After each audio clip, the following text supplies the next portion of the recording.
ధరణి, ఏం కోరుకున్నావు?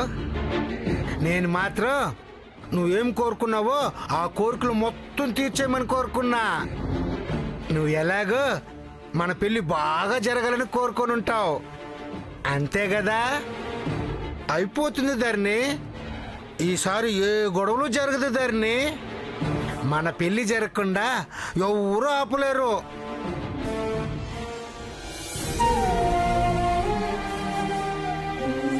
టైలర్ని మర్చిపోవడానికి ఎన్ని ప్రయత్నాలు చేస్తున్నానో నువ్వే చూస్తున్నావు కదా. ఇవన్నీ ఎందుకు? గుర్తు రాకుండా నువ్వే చేయొచ్చు కదా.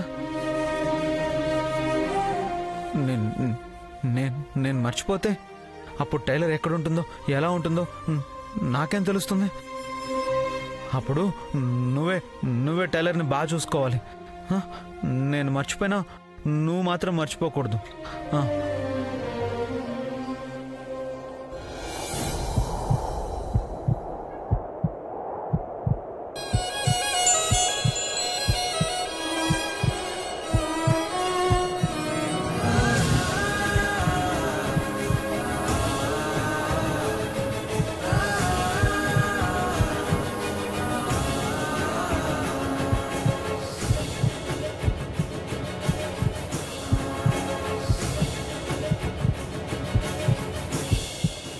టైలర్ వచ్చినట్టు అనిపిస్తుంది ఏంటి?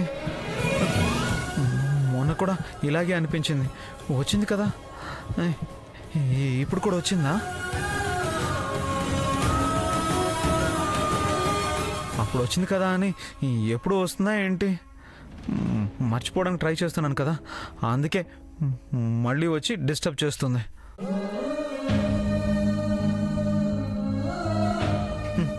ఇప్పుడే మర్చిపోయేలా చేయమని మొక్కుకున్నాను కదా, మళ్ళీ ఎందుకు గుర్తొస్తుంది? నీకు మొక్కుతున్నప్పుడే ఇంతలా గుర్తొస్తుందంటే మరి ఇంట్లో ఎంత గుర్తొస్తుంటుందో కొంచెం అయినా ఆలోచించు. అందుకే అందుకే అందుకే ఎందుకే ఇలా ఇలా కొట్టుకుంటున్నా, ఇలా.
ధరణి, మళ్ళీ కొడతాడేమో ధరణి, భయం వేస్తుంది.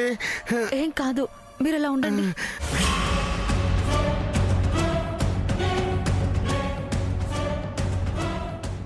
Hi tailor.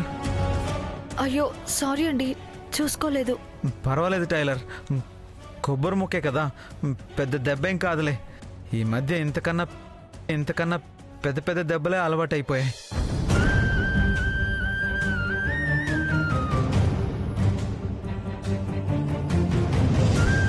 నువ్వు శంకరయ్య కదా?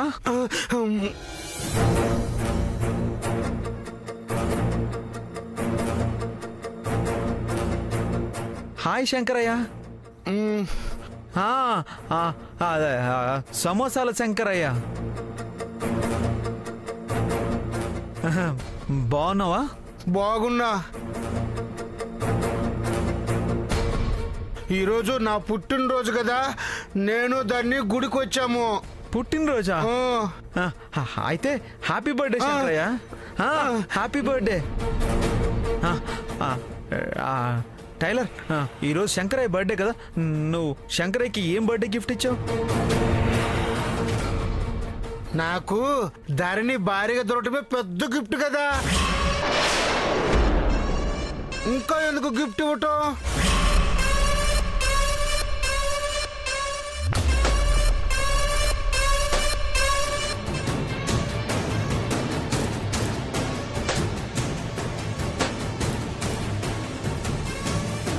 మంగళగౌరి వ్రతం చేశాను. ఎవరమ్మా మీ ఆయన? ఈడు జోడు చాలా బాగుంది.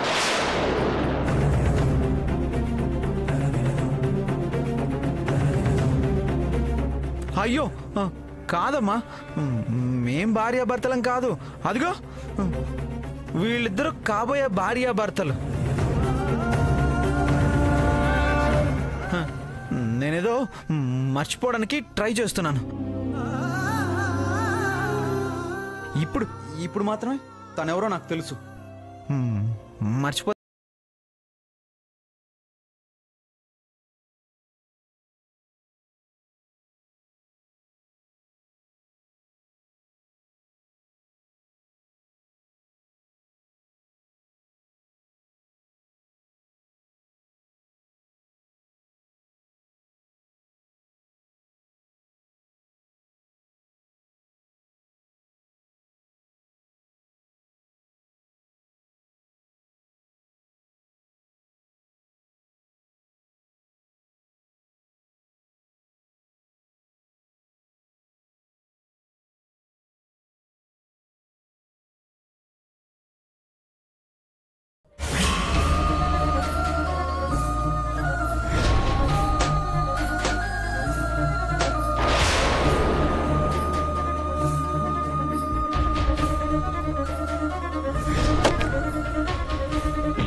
నాని వెళ్దామా? సరే అన్నయ్య.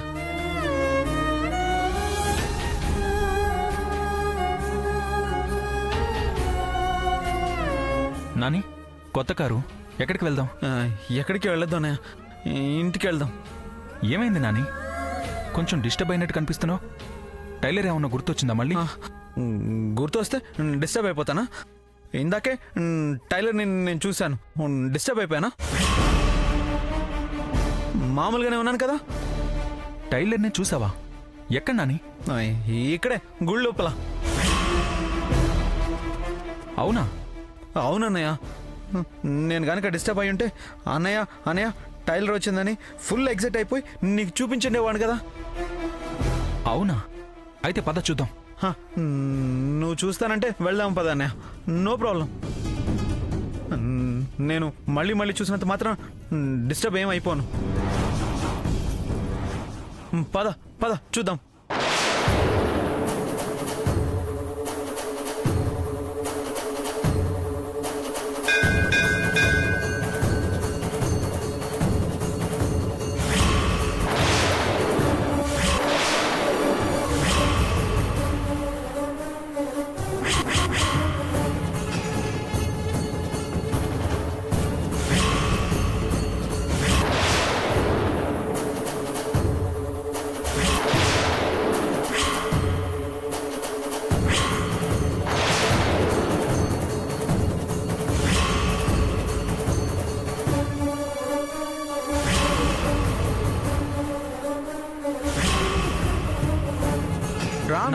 ఆగు. ఏమైందన్నయ్య? వద్దు, వెళ్దాం పద పద.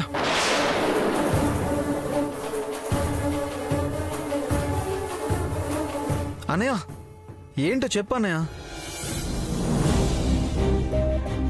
నేను టైలర్ని ఒకసారి అమ్మకు చూపిద్దామని ట్రై చేశా. అప్పుడేమో టైలర్ రాలేదు. ఇప్పుడు ఇప్పుడు ఇక్కడే ఉంది కదా, నువ్వెందుకు చూడండి అంటున్నావు? ఒకసారి చూడొచ్చు కదా అన్నయ్య. వద్దు నాని, నువ్వు నేను ప్రేమించిన అమ్మాయిని చూపించమంటే నేనెందుకు చూపించలేదు? ఆ అమ్మాయి నా ప్రేమని ఓకే అంటుందో లేదో, నీకు తను వదిన అవుతుందో కాదో అన్న డౌట్తో ఫోటో చూపించలేదు. మరి నువ్వు పూర్తిగా మర్చిపోవాలనుకుంటున్న అమ్మాయిని, ఖచ్చితంగా నీ లైఫ్లో ఉండకూడదనుకునే అమ్మాయిని నేను మాత్రం ఎందుకు చూడ్డం? అవసరం లేదులే నాని. నాకే కాదు, ఆ అమ్మాయి గురించి మన ఇంట్లో ఎవ్వరికీ తెలియాల్సిన అవసరం లేదు. తొందరగా నువ్వు కూడా మర్చిపో. అలాగే అన్నయ్య, ఆల్మోస్ట్ మర్చిపోయా. మర్చిపోతాను. పద.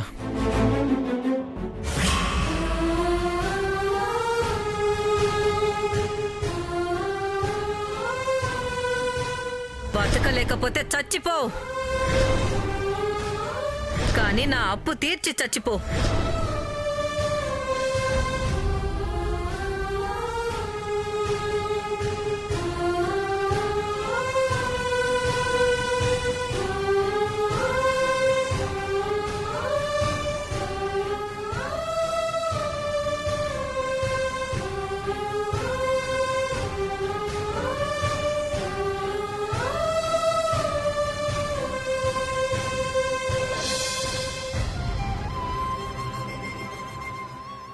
ఏంటయ్యా తినకుండా ఆలోచిస్తున్నావు? తినయ్యా. బుర్ర నిండా సమస్యలే ఉంటే ముద్దేం సహిస్తుంది గోదారి. మొన్న చాముండేశ్వరి ఇంటి మీదకొచ్చినట్టే మళ్ళీ ఎవరైనా ఇంటి మీదకి వస్తారేమోనని భయం పట్టుకుంది గోదారి. అసలే నీ ఆరోగ్యం బాగోలేదయ్యా. ఇలా తిండి నిద్రలు కూడా మానేసి ఆలోచిస్తూ ఉంటే ఇంకేమైపోతావు చెప్పు. అయినా ఇంకో 6 నెలల్లో ఎలాగూ రిటైర్ అయిపోతావు కదయ్యా. ఆ వచ్చిన డబ్బులతో అప్పులన్నీ తీర్చేస్తావని అందరికీ కొంచెం చెప్పవయ్యా. అదే చెప్తున్నానే. కానీ ఎవరి అవసరాలు వారివి, ఎవరి భయం వాళ్ళది కదా. వచ్చిన పెన్షన్ డబ్బులతో నీ కూతుళ్ళ పెళ్లిళ్ళు చేసేస్తే ఇక నువ్వేం తింటావు, మాకేమిస్తావని భయపడేవాళ్ళు కొందరు. అసలు పరిస్థితి ఏంటో మనకు తెలుసు. నిజంగా పెద్దమ్మాయి డబ్బులు సంపాదిస్తే అప్పులు తీర్చకుండా మాటలు పడతావా? సంపాదిస్తుంది. ఒకే ఒక్క కేసు తగిలితే చాలు మన తలరాతలే మారిపోతాయి. మొత్తం అప్పులన్నీ చిటికిలో తీరిపోతాయే. అదెప్పుడు సంపాదిస్తుందో గాని నీ నమ్మకమే నిన్ను కాపాడుతోందయ్యా. అదలాగే ఉండని. అవునయ్యా, ఇన్ని అప్పుల బాధలు పెట్టుకొని చిన్నదాని పెళ్లి కూడా అనుకుంటున్నావు. చెయ్యగలమంటావా? దాని పెళ్లికి ఏం ఖర్చుంది? వాళ్ళు కూడా పెద్ద హంగు ఆర్భాటాల మనుషులేం కాదు కదా. చేతిలో 4 డబ్బులుండి ఘనంగా దాని పెళ్లి చేసుండేవాణ్ణి. దేనికైనా రాసిపెట్టుండాలే. బాగుందయ్యా. చుట్టూ తిరిగి మళ్ళీ దాని దగ్గరికే వస్తావు. నీ పెద్ద కూతురి చదువు కోసం అప్పులన్నీ చేసి చిన్న కూతురు అదృష్టం బాగోలేదంటావేంటయ్యా? అదేమీ ఆకాశమంత పందిరు వేసి భూదేవంత పీట వేసి పెళ్లి చేయమనట్లేదయ్యా. అసలది పెళ్లి చేసుకుని వెళ్ళిపోతే మనం ఎలా బతుకుతామని పెళ్లే వద్దంటోందయ్యా. దాన్నూరికే అనకు. గొప్ప ఉద్ధరించింది లేవే. అసలు అది అప్పుడే చదువుకుని ఉండుంటే దాని పెళ్లి కోసం ఈ మాత్రం పాటలు కూడా పడాల్సిన అవసరం వచ్చేదే కాదు. దాన్నేమనకుండా నీకు ముద్ద దిగదు కదయ్యా. అయినా ఇంత బాధలో ఉండి కూడా దాన్నొక మాట అనకుండా ఉండలేకపోతున్నావు చూడు. మీ చిరాకులు, కోపాలు, చేతకంతనాలు చూపించడానికే దాన్ని కన్నట్టున్నానయ్యా. ఎప్పుడైతే దాన్ని అర్థం చేసుకుంటారో అప్పుడు గాని ఇల్లు బాగుపడదు.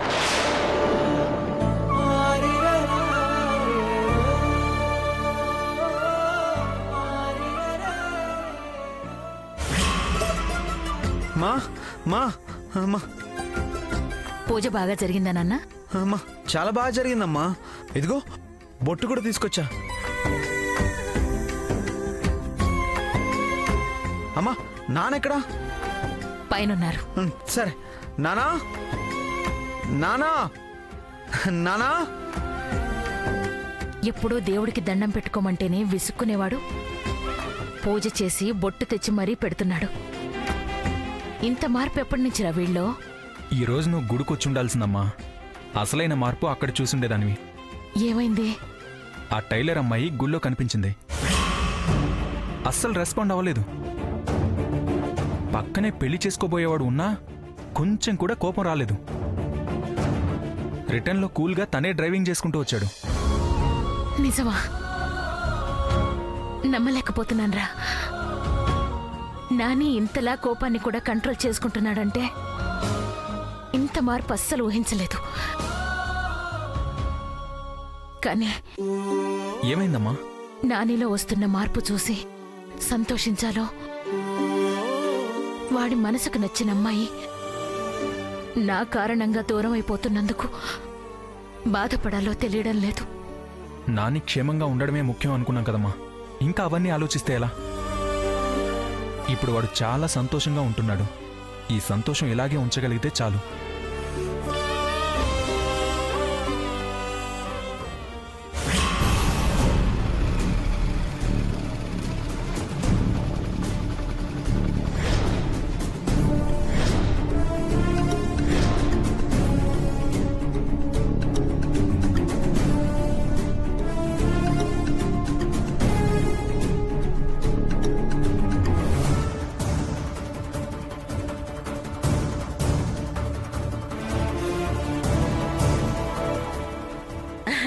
అమ్మా శ్రావణి, రామ్మా, రా రా రా రా. అమ్మా నాన్నంతా బాగున్నారా? బాగున్నారు అత్తయ్య. నేనే ఈ రోజు రేపో చూసుకొని ఇంటికి వచ్చి మాట్లాడదాం అనుకున్నాను. కూర్చోమ్మా, కూర్చో. దేని గురించి అత్తయ్య? ముహూర్తాల గురించేనా? ఆ ముహూర్తాలదే ఉందమ్మా. మనం ఎప్పుడు కావాలంటే అప్పుడు 4 రోజులు అట్ట ఇట్ట పంతులు గారు పెట్టేస్తారు. మిగతా విషయాలు కూడా మాట్లాడుకోవాలి కదా. తినమ్మా, తిను. తినమ్మా, తిను. తిను, మొహమాట పడుకు, తినమ్మా.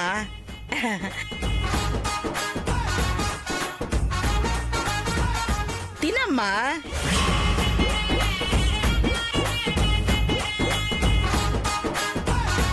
మిగతా విషయాలంటే ఇవి? అదేంటమ్మా, పెళ్లి చేయాలంటే ముహూర్తం ఒకటి పెడితే సరిపోతుందా? పెట్టిపోతలు కట్న కానుకల గురించి మాట్లాడుకోవద్దు.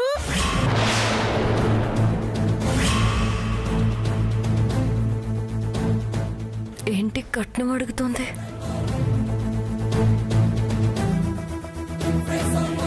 కట్నాలా? కట్నం గురించి మనమేం అనుకోలేదు కదా. పందిర్ లేకుండానే పెళ్లి జరుగుతుందేమో గాని కట్నం లేకుండా పెళ్లి అట్ట జరుగుతుందమ్మా. సరే, అప్పుడు అనుకోపోతే ఏంటి, ఇప్పుడు అనుకుందాం. తినమ్మా, తిను. నా కొడుకు కొంచెం రంగు తక్కువ గాని మిగతా ఏ విషయాల్లోనూ తక్కువ కాదు. సొంత ఇల్లు ఉంది, ఊళ్ళో 4 ఎకరాల పొలం ఉంది. ఏదో బతకడానికి చిన్న వ్యాపారం చేసుకుంటున్నాం. ఎలా లేదన్నా కనీసం 5-6 లక్షలు కట్నం వస్తుంది. అమ్మా నాన్నలతో చెప్పి ఆ డబ్బు ఏర్పాట్లు చేయమ్మా. తర్వాత ముహూర్తాలు పెట్టుకుందాంలే. చెప్తా, కానీ అమ్మా నాన్నల కన్నా ముందు పోలీసులకి చెప్తా. వరకట్న నేరం కింద జైల్లో పెడతారు.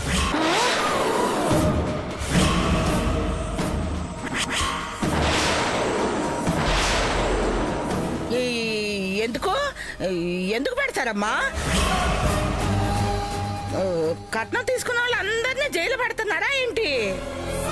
కంప్లైంట్ ఇస్తే ఎవరినైనా పెడతారు.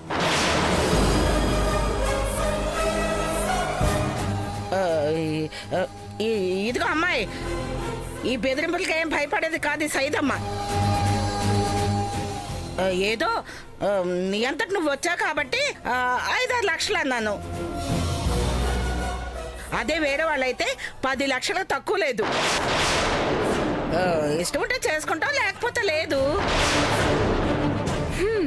10 లక్షలు కట్నం ఇస్తే నీ కొడుకు ఇచ్చి పెళ్లి చేయాలా? చదువుకున్న వాళ్ళు, డబ్బున్న వాళ్ళు ఎంతో మంది లైన్లో ఉన్నారు.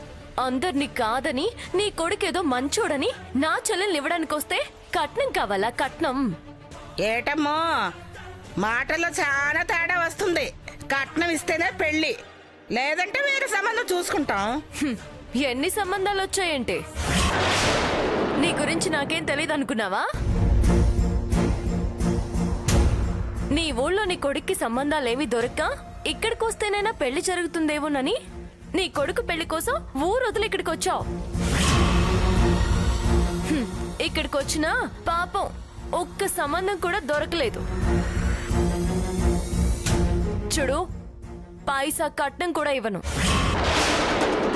పెళ్లి కూడా ఏ గుడిలోనూ సింపుల్ గా చేస్తాను. మరి అదిగా ఒప్పుకో. ఒప్పుకోకపోతే ఏం చేస్తా? ఏం చేస్తావని? ఈ పెళ్లి కట్నం కోసం చెడగొట్టావని శంకరికి చెప్తాను. అసలే వాడు పెళ్లి చేయడం లేదని బాగా విసిగిపోయి ఉన్నాడు. దానికి తోడు ఇప్పుడు నా చెల్లెలంటే పిచ్చెక్కిపోయి ఉన్నాడు. నువ్వొద్దన్నా సరే లేచిపోయి మరీ వాడు నా చెల్లెల్ని చేసుకుంటాడు.